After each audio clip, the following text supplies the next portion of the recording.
leta zunze ubumwe za Amerika bafite ubushobozi bagiye bapima ahantu hose hari amabuye y'agaciro babwira M23 ati stop hari ahantu ntimuzahaca mugiye muzamuri kurwana murwanira inyungu zanyu. Ubwo ibyo M23 haraniye waruhabajije uvuga ngo abantu bagenda bavuga ko M23 yishakira umutungo.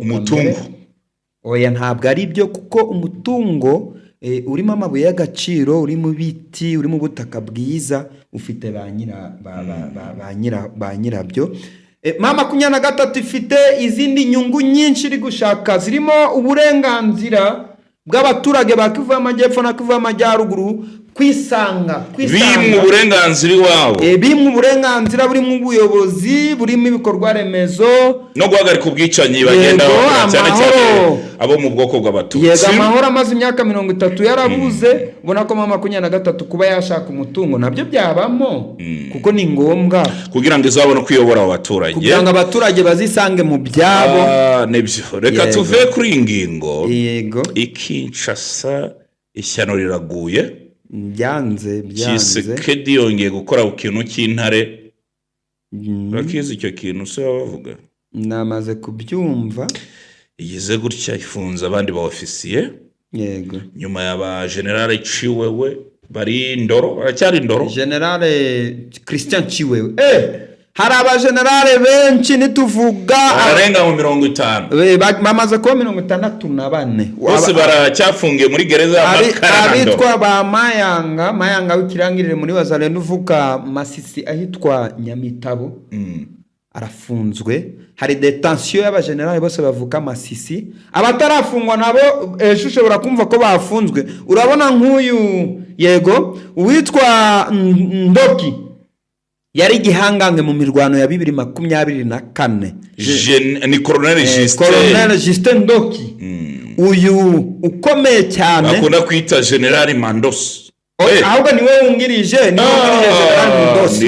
Mundos ni umunyegoma, abantu bazigoma hafi na guverinora hariya niwabo, niho Mundos atuye.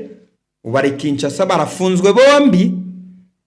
Tshisekedi ari kubashinja ko bari gushaka kumuhirika ku butegetsi. Lieutenant Colonel Mireille ni umukobwa Kina, Mireille Kina nawe avuka Walikale, no mu bwoko bw'Abanyanga. Uyu se nawe ni umugambanyi kwa Tshisekedi.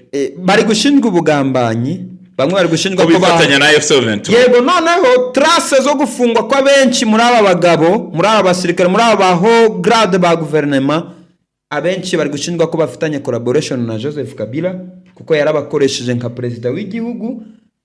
Ubwo bari gufungwa bashinjwa kuba bafitanye isano rya hafi mu mikoranire na M23.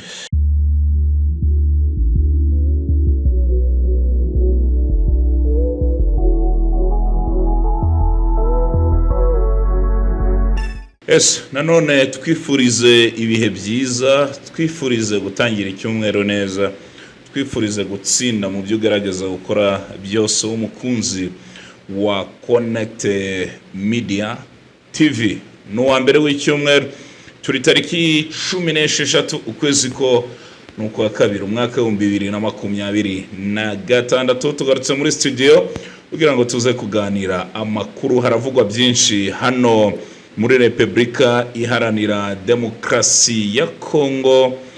Muri bimwe biri kuvugwa nuko Joseph Kabila Kabange wayoboye Repubulika Iharanira Demokarasi ya Kongo here muri 2001 kugeza muri 2019 yagaragaye mu rugo rwe ruri hano Ikinyogote hafi n'umujyi wa Goma.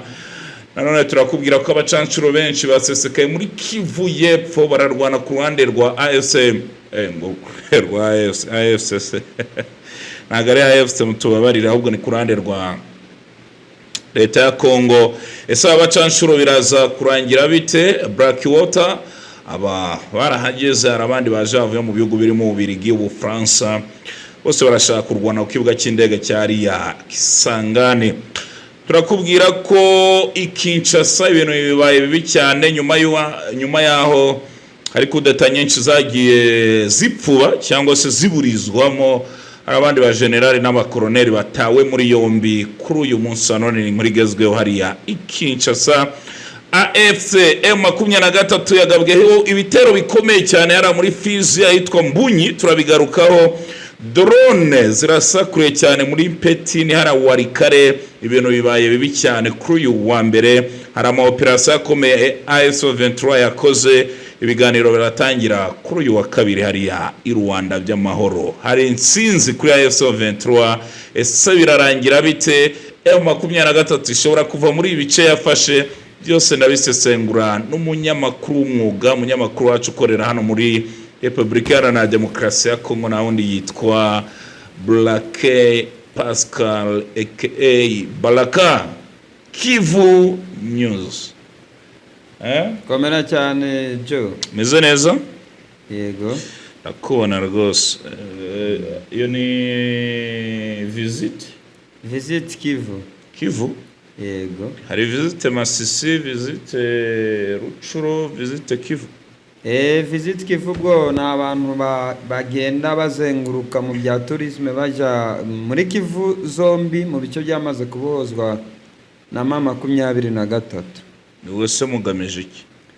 Ni ukwereka abantu bakiri hanze uko ibintu byitwaye muri iyi minsi. Tuba twifashishije za kamera kugira ngo abantu bagende babwira babo bari hanze, babwira ko hari ahantu hatangiye kugaragara amahoro, ushaka gutaha atahe. Yego. Ubwo mugenda nk'abaturage basanzwe se cyangwa mugenda tuba turi kumwe n'abitwa intare n'abakamarade? Hari abitwa intare za Sarambwe mu buryo bwo kurinda umutekano muri ibyo bice byabohojwe. Bivuze ngo iyo mugiye gusura nabo muri kumwe mwitwaza delegation na Monisco habigihe duherekeje. Monisco ikora iki? Se Monisco yihuye n'umwanzi rarasa? Umwanzi arahigamira iyo Monisco igiye gutambuka. Yego. Okay. Yifashe bitano muri Repubulika Iharanira Demokarasi ya Kongo ku Gicumbi mu rugo, ukubutse mu bihe bice uyu munsi? Kuri uyu munsi nkubutse ahitwa Kisimba. Kisimba abantu basanzwe bakurikiranira hafi ibiganiro byacu, ni muri territoire ya Warikare. Uvuye Warikare? Yego rwose. Bavuganaga muri weekend umbwira ko afashe rute mu muhanda. Nabanje kwita ku biganiro byagiye bikorwa mu bice bitandukanye. Guverineri w'intara Kivu y'Amajyaruguru yakoze muri iki cyumweru. Twibutse ibice yabashiye gusura. Yasuye Kivu y'Amajyaruguru, yasuye territoire ya Ruchuru, asura na Masisi, ariko yakoresheje umuhanda uva Goma Kiwanja birinduka hagati ya Parike Nationale ya Virunga ku gice kimwe yerekeza Tongo, aza gusubira inyuma hitwa Nyanzale. Ibice bya groupement ya Gihondo byose yarabisuye, kuko urabona muri biriya bice hari kuvugwa imirwano cyane. Ubwo yagiye mu buryo Nyanzale niho Makenga yize. Yego, niyo yanavukiye yitwa Birundure. Na General Laurent Nkunda nawe ni ibyo bice avuka. Ukabira bice. Bona ko abayobozi ba M23 abenshi bafite ubutaka muri biriya bice niyo bakomoka. Okay. Ubwo nza kuja Kisimba ni Warikare kugira ngo tumenye amakuru ariyo, tuze no kuyahereza abantu badukurikiye. Okay, nabonye rwa rugendo rwiza cyane ndetse na comedie Jasa agaragaye rwose avuga ikinyarwanda. Umusore wanjye nawe ikinyarwanda hano yakimenye, niba ari hano muri Nyiragongo. Yego, Jasa amenyerewe ko asanzwe akoresha ururimi rw'ikinyarwanda. Yavuka he? Avuka Ruchuru. Okay. Yego, mu bice bya ahantu bita Rugari. Yego, byari biryoshye cyane ku bantu bakunda mobilization. Bari bamuherekeje ari benshi, ubona ko ari uburyo bwo guhumuriza abaturage. Hari ahantu hari imirwano ikaze, turaza kubigarukaho. Abitwa ba Jimmy, witwa Nsabimana na bakoloneli muri M23 bari kugaba bari kurinda, yes, bari kugenda badefanda abaturage, kuko hari kugabwa ibitero bikomeye cyane kuri M23 biri gukorwa n'abitwa Semuse. Semuse ni ishami ry'umutwe twaje intwaro ufite inkomoko muri FDLR. kabisa. Ibyo byose turabigarukaho, ahubwo reka duhere kuri Joseph Kabila Kabange wayoboye Repubulika Iharanira Demokarasi ya Kongo uhere muri 2001 kugeza muri 2019. Umugabo w'ibizigira, umugabo uvuga make, umugabo rwose utagaragara mu birori cyane. Undi hari abantu bakunda amafoto, urumva? Yego. Urara abashuti bangenzi harimo Mr Fulgence amaze ukwezi atagiye mu bukwe ashobora no kurwara. Siwe gusa hari n'abantu bakunda amafoto, bakunda public. Uriya ari undi mushuti yagezewe acunga ahantu habaye ubukwe buri weekend. Ariko Kabila we ni wa muntu nta foto, nta video, nta gatwiko. Ufite amateka yihariye, niwe muyobozi wayoboye iriya myaka yose, akora ingendo zitarenze 2 ajya mu bihugu by'Uburayi. Kabila uhora tuje, ubona ko akunda kuba ahantu mu biti. Sinzi impamvu, niba ari uko yabaye umusirikare igihe kirekire. Afite uko adasanzwe. Yagaragaye Kinyogote twaraberetse narageze mu rugo rwe uri hano inyuma ya Keshero ku musozi wa Kasunyu. Arigiye muga Kasunyu mukagira ngo nahabaho. Kasunyu habaho Jo, ni umusozi, niwo musozi munini uri muri quartier ya Lac Vert, ukoze no ku kiyaga cya Kivu, uhanye imipaka narawuzamutse na parke ntoya ya Kinyogote. Burya Kinyogote ni parke ni reserve, turavuga ko ari reserve kuko na hano Kabila yateye ibiti ashiramo, haba n'intare hari. Narabonye ibera mu ishyamba, hari amazu meza cyane. Kabila rero yagaragaye nyuma y'igihe avuzwe ko yitabye Imana. Mu makuru y'ibihuha yagiye acicikara ku mbuga nkoranyambaga, ubwo guverinoma ya Kinshasa yari yatangaje ko Kabila n'abandi bayobozi batandukanye barimo abama 23 mu bihuha byakwirakwijwe muri uku kwezi gushize bivuga ko Kabila yaba yaraguye mu bice bya Kivu y'Amajyepfo. Ariko yagaragaye atuje rwose, wabonaga ko asa naho nawe yabishatse kugira ngo ku munsi w'ejo abaturage ba Kivu y'Amajyaruguru na Kivu y'Amajyepfo bongere kumubona. Usanzwe atuye mu bihugu bitandukanye. Kabila ufite imitungo itandukanye mu bihugu byinshi. Ariko ari umuntu wambwiye ko Kabila ashobora kuba ari we mu president w'umukire muri Afrika wabayeho. Ego n'abariho ubu. Mu ba president rwose amakuru b'igihugu, Kabila afite amafaranga atagira ingano. Nubwo imitungo ye nyinshi yashimuswe, guverinoma ya Kinshasa nyuma yo kumukatira, burya Kabila Kinshasa yamukubise igihano. Yo mpamvu azarwana umuhenerezo kugira ngo imitungo yigarukane. Ariko ibintu afite, ubaze nko mu mujyi wa Goma, Kabila afite inkoko, izi nkoko za kijyambere zigera mu mamiliyari. Hariya Kinyogote afite ifarashi, afite ihene n'intama, afite za station. Kabila rwose ufatwa nk'icitegererezo mu bakuru b'igihugu. Ikinyarwanda cyiza niho nitabajeje tafaranga. Yarabiriye kuva muri 2001, ubona ko yizigamiye bihagije. Kugeza muri 2019 akorera ifaranga. Kabisa. Joseph Kabila wari hano Igoma muri weekend. Abadukurikiye bashobora kwibaza ese koko akorana na AS23 ku buryo bweruye? N'umurwana shyaka kafite ishyaka rye AS23 abakorana gute? Aka kantu Jo, ku bantu baba bashaka kugira ngo bamenye uko politiki ya Repubulika Iharanira Demokarasi ya Kongo yitwaye muri iyi minsi.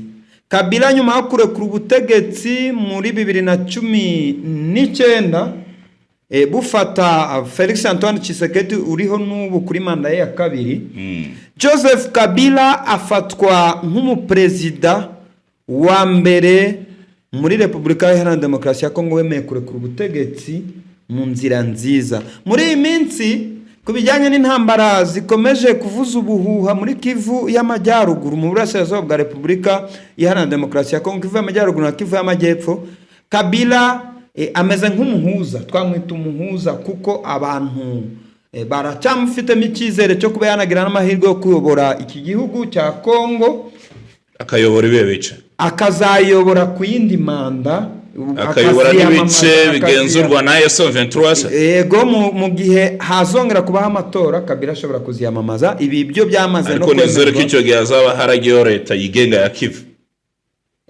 Ibyo nabyo M23 ifite ibice byayo bisigaye by'iyo Kinshasa. Wabonye ko kapitali y'ibice M23 cyangwa se umujyi mukuru muri bici yoboye ni Goma. Ni Goma. Bikanavugwa ko Repubulika yigenga yabiri gukomanga Kivu zombi. Bikavuga ko Joseph Kabila Kabange ashaka kuzayobora ibyo bice birimo na Kinshasa, ikindi gice ko Kongo izaba yaracitsemo kabiri ikajyanwa na M23. Aka kantu John ntabwo karimo nk'abanyamakuru tuba dushaka kugeza ku baturage inkuru zisobanutse tubabwiza ukuri. Ndashaka kumenya nkaye nk'umunyamakuru wacu ukorera hano muri Kivu zombi. Yego. Kabila ni muntu kikurira M23 yafatiwe ibihano na Kinshasa, harimo n'igihano cyo gupfa cy'urupfu. Nabyo birimo. Uzafata Kabila kazana igihanga cye ku meza kumbehe azabihemberwa na Kinshasa. Yego.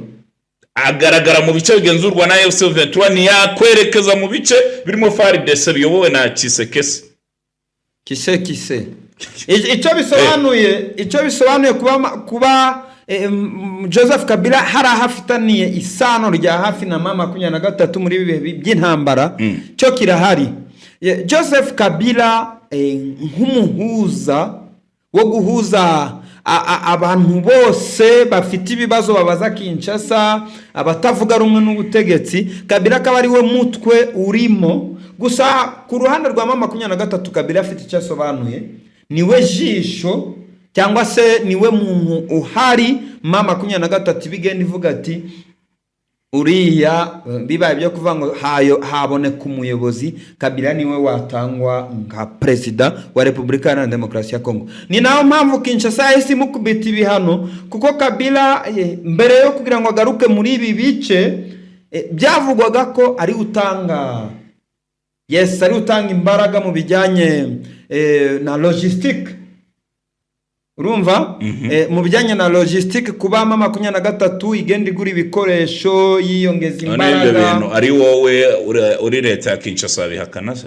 Oya, nta wabihakana. Umwanzi wawe agiye kwifatanya, wari umukunzi agiye kwifatanya no kukurwanya no muri kurwana, ari wowe wavuga iki? Gusa ko Kabila kuba yangwa ashinjwa ko ari umunyarwanda, no mu myaka yose yayoboye yaje no kuva ku butegetsi rwose atabishaka. Burya Kabila yatswe ubuyobozi nawe akibukunze, urabona ko aracyari mutoya. Ibi bituma Kabila navuga ati kuva nkomoka muri biriya bice. Kabila akomoka muri Kivu, avuka muri territoire ya Fizi. Okay. Niho Kabila avuka, protection n'ibintu bye byinshi, umutekano wa Fizi burya ugenda ugarukwaho kuko Kabila. Ese makuru ya Mama Olive Lembe ameze neza, ari Namibia. Reka yagiye gukurikirana iby'ubuhinzi n'abantu bakunda ubuhinzi, we n'umugabo we, ubuhinzi n'ubworozi.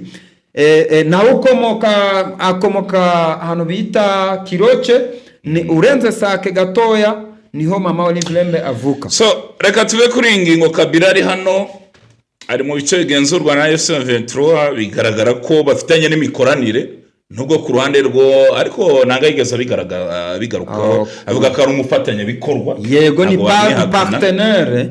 Yego. So ubwo rari hano arasura imitungo ye iri mu maboko meza.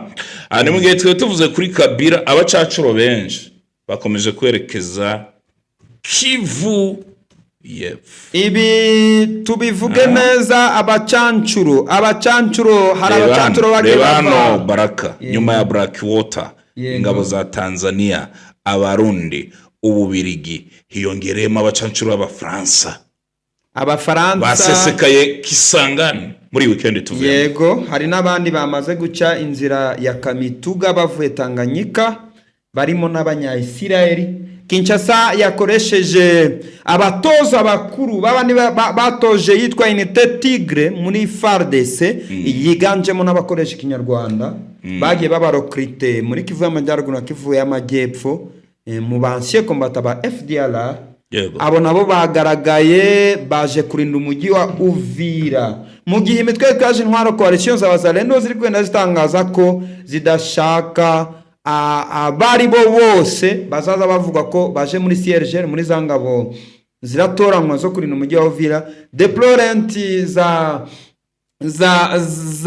z'abacancuro n'aba FARDC ariko batoranyijwe bageze ku bwinshi Uvira, ari nako kuri ruhande rwa Kisangani nabo bari kohereza ingabo nyinshi zirimo n'abacancuro ahitwa Alpha Mine muri territoire ya Walikale. So ni inkuru navuga ko arakazi kuri FC23 muri uyu mwaka. Makengo ubwo twasozaga umwaka 2025 yavuze amagambo akomeye avuga ko intambara ari bwitangiye, abacancuro bariyongera ku bwinshi n'igihugu cya Repubulika Iharanira Demokarasi ya Kongo, bivugwa ko ikungahaye ku mabuye y'agaciro cyane. Ntayo ngiye nigeze mbona amabuye y'agaciro amabuye nageze mu birombe birenga 5. Reka nze dusobanure Kivu ya ruguru na Kivu. Reka dusobanure ikibazo cy'amabuye y'agaciro. Burya amabuye y'agaciro avugwa muri Repubulika Iharanira Demokarasi ya Kongo ntabwo afite uburyo bwiza bwo kwiyacukura mu bijyanye no kuvuga ngo tekinike zigezweho. Niba warageze Rubaya nasanze nabonye mu Rwanda ahubwo ariho hari amabuye. Mu Rwanda uragenda muri muvuga muri Kongo ntabonye Rubaya, ntabonye Karehe, Kivu y'Epfo muri biriya birombe biri mu nkengero za Kauzi Biega amabuye ari he? Izo za Peti muri Pinga ngo niho hari zahabu. Hari amabuye y'agaciro mu territoire ya Walikale n'igihugu vukamo igihugu. Yego, kanze nguhe ishusho y'umugezi witwa Ruhulu.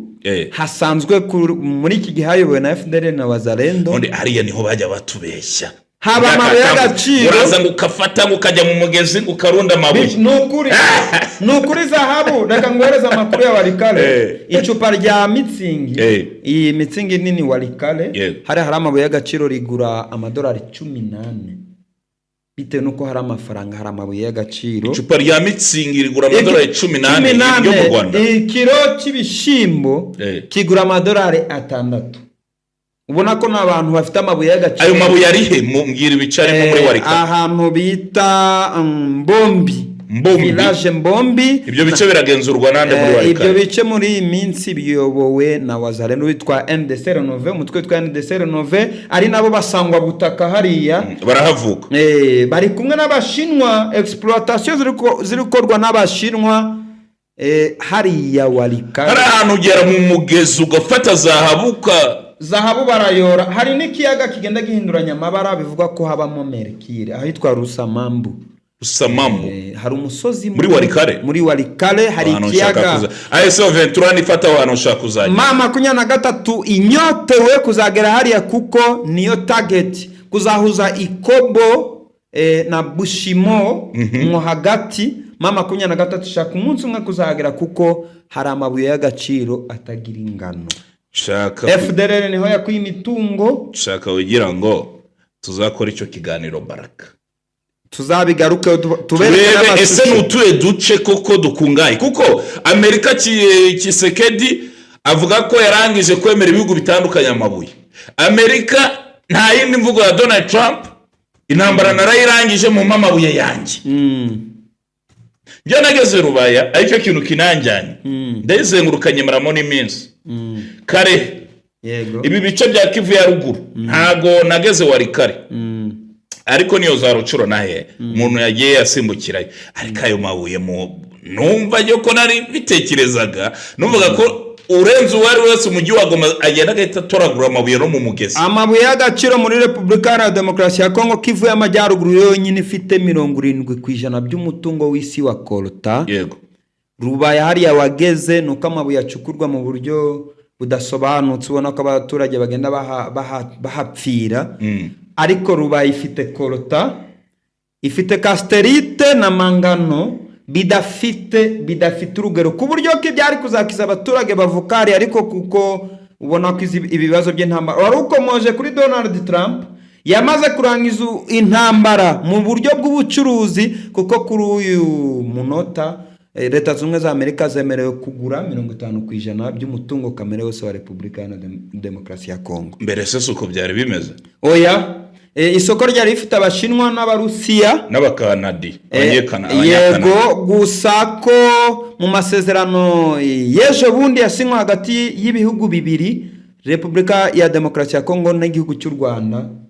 Ese bara, yego, dusubiye inyuma gato, hari mu kwezi kwa gatatu AFC 2025 irekura Walikale. Wowe urahamya nk'umukongomani utuye muri biriya bicu havuka, yego, ayo mabuye kahari, yego, AFC 20 ujya kwarekura ivuga ko ngari igitutu cy'umushinwa ngo n'umunyekanada, yego, yego, umushinwa yari burase AFC 23 yitaza kwarekura icyo oya, ntabwo kuba mama 23 yararekuye Walikale. Uzi ko Walikale yateye yose yarayigenzuraga, yego, ariko ntabwo ari igitutu cy'umushinwa. Leta zunze ubumwe za Amerika nk'igihugu cyubakiwe honi no cyubatse isi muri rusange cyo kigihanganye ku isi gishana no kugumana ubwo buhangane. Ko Trump agaruka ku ngoma umwaka ushize aravuga ngo ndashaka kongera kugira Amerika igihugu cy'igihanganye. Noneho subira inyuma uvuga ko n'igihugu cy'Ubushinwa gifite ubudahangarwa bwihariye cyari gisanzwe gifitanye n'amasezerano na guverinoma ya Kinshasa y'ubucukuzi bwa zahabu Walikale kuri Alpha Mine, atararangira gifite imyaka 5. Ntago mama 23 yari kuhagera ngo ihayobore. Amwe bashinjije AFC 23 ko ari zahabu babanyaze muri bira birombe. Yego, urabyibuka neza rero. Ubwo Abashinwa baracyafite igihari cyo gucukura, babifitiye n'uburenganzira. Mama 23 yahise isubizwa inyuma mu rwego rwo kubahiriza amasezerano hatagira uwivanga mu bikorwa by'ubucuruzi. Umushinwa nawe ni umuntu ukomeye, ubona ko no muri Kivu y'Amajyepfo aracacukura amabuye y'agaciro mu bice byari byarabojwe mama 23 Ruhihi. Abashinwa baracacukura, nibo bakirimo gucukura. Mama 23 yaraharekuye. None se dusoza kuri ingingo, yego, abavuga ko AFC 23 ndetse na Twirwaneho icyo bakurikiye ari umutungo wa Kongo. Ongera ubivuga abantu babyumve neza. Hari abantu biyumvisha ko ibyo mu 23 Rwanda ari ubutunzi, nayo nibyo birombe byamube y'agaciro nizo za ibyo biti menya aho biri n'ikisangane ngira ngo bivamo imbaho za ribuyo na muvura. Biba hitwa Kivu Centrale turayihereza Parc National ya Maiko. Walikale ifite igice kimwe cy'umutungo kamere utaraba no gupimwa. Leta zunze ubumwe za Amerika bafite ubushobozi, bagiye bapima ahantu hose hari amabuye y'agaciro, babwira mama 23 ati stop, hari ahantu ntimuzahaca mugiye muzamuri kurwana murwanira inyungu zanyu. Ubwo ibyo mama 23 iharaniye waruhabajije uvuga ngo abantu bagenda bavuga ko mama 23 yishakira umutungo. Oya, ntabwo ari byo, kuko umutungo urimo amabuye y'agaciro, uri mu biti, uri mu butaka bwiza, ufite ba nyirabyo. Mama 23 ifite izindi nyungu nyinshi iri gushaka, zirimo uburenganzira bw'abaturage ba Kivu y'Amajyepfo na Kivu y'Amajyaruguru kwisanga bimwe uburenganzira wabo, bimwe uburenganzira buri mu buyobozi, buri mu bikorwa remezo no guhagarika ubwicanyi bagenda cyane abo mu bwoko bw'abatutsi. Yego, amahoro amaze imyaka 30 yarabuze. Ubona ko mama 23 kuba yashaka umutungo nabyo byabamo, kuko ni ngombwa kugira ngo izabone kwiyobora abaturage, kugira ngo abaturage bazisange mu byabo. Nebyo reka tuve kuri ingingo. Yego, Kinshasa ishyano riraguye, byanze Tshisekedi yongeye gukora ku kintu cy'intare. Urakizi icyo kintu se bavuga? Namaze kubyumva. Igize gutya ifunza abandi ba ofisiye. Yego, nyuma y'aba generale Chiwewe bari Ndoro, baracyari Ndoro. Generale Christian Chiwewe hari aba generale benshi nituvuga arenga mu 50. Bamaze kuba 64 bose baracyafungiye muri gereza ya Makarando. Abitwa ba Mayanga w'ikirangirire muri Wazalendo uvuka Masisi ahitwa Nyamitabo. Arafunzwe. Hari detention y'abagenerale bose bavuka Masisi. Abatarafungwa nabo eshushe barakumva ko bafunzwe. Urabona nk'uyu, yego, uwitwa yari igihangange mu mirwano ya 2024. Ni Colonel Justin. Colonel Justin Ndoki. Uyu ukomeye cyane akunda kwita General Mandos. Ahubwo niwe wungirije General Mundos ni umunyegoma, abantu bazigoma hafi na guverinora hariya niho Mundos atuye. Ubari Kinshasa barafunzwe bombi. Tshisekedi ari kubashinja ko bari gushaka kumuhirika ku butegetsi. Yetse na Colonel Mireille ni umukobwa Kina. Mireille Kina nawe avuka Walikale no mu bwoko bw'abanyanga. Uyu se nawe ni umugambanyi kwa Tshisekedi. Bari gushinjwa ubugambanyi, bamwe bari gushinjwa ko bifatanya na FC23. Yego, noneho trace zo gufungwa kwa benshi muri aba bagabo, muri aba basirikare, muri aba ho grade ba gouvernement, abenshi bari gushinjwa ko bafitanye collaboration na Joseph Kabila kuko yarabakoresheje nka president w'igihugu. Ubwo bari gufungwa bashinjwa kuba bafitanye isano rya hafi mu mikoranire na mama 23. Hari witwa Amisi Kumba, witwa Tango Foro, na ukomoka Walikale, ahitwa Ufamandu, niwo mu bwoko bw'abatembo. Yigeze no kuba chef d'état major cyangwa se umugaba mukuru w'igisirikare cya FARDC. Niwe wahagaritse imirwano ya CNDP yari shira gufatwa k'umujyi wa Goma, ubwo uriya mu generale wa mama 23 ninde wa CNDP bamwitaga Laurent Kunda. Uyu niwe wahanganye na General Tango Foro. Tango Foro nawe yafunzwe rero, yiyongera ku bandi benshi barenga 50 igisirikare cya FARDC. Ibi birerekana nka ukurikirana amateka Kongo niho uvuka, no wakuriye kaba n'umunyamakuru ukorera hariya n'indi mirimo itandukanye mu mboni zawe nk'umuturage wa Kongo. Yego, urabona ubutegetsi bwa Felix Antoine Tshisekedi Tshilombo busigaje igihe kingana gute? Umaze gufunga abasirikare bangana gute? Felix Antoine Tshisekedi kandi abasirikare nibo bagize igihugu, nibo bayoboye. Yego, tubivugeho. Felix Antoine Tshisekedi Tshilombo wo mu bwoko bw'abaluba Lubilanji uvuka Kasai, ari gushaka gusenya igisirikare cya FARDC, avanamo abavuka mu burasirazuba, akora integration directe no gutanga amaranka makuru ku bana biwabo. Arimo gushaka kudahangarwa, ashaka kugira ngo yiyongerere warumbaje ngo mbese ndabona ko yabashigaje ngigiye kinganiki.